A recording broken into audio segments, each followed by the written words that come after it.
rw'amahoro rwaje gutahuza bene igihugu ko ibintu biriko birahinduka mu ntwaro, ukuntu bo kwitegura rero bagana rya terambere twifuza, yambona kazoza tujana mu gihugu cyifashe, igihugu giteye imbere.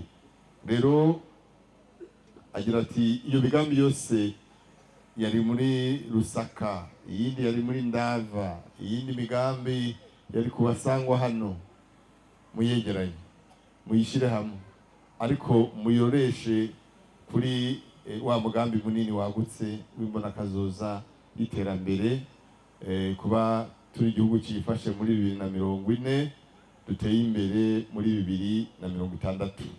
Iyo migambi yose izokorwa rero igana kuri ico gicapo. Igicapo rero nyene cyubahera amagarira indongozi mu nzego zose, incabwenge iyo ziri hose n'iziri mu mahanga muzirondere kugira ngo zidufashe gutegura igicapo cyiza.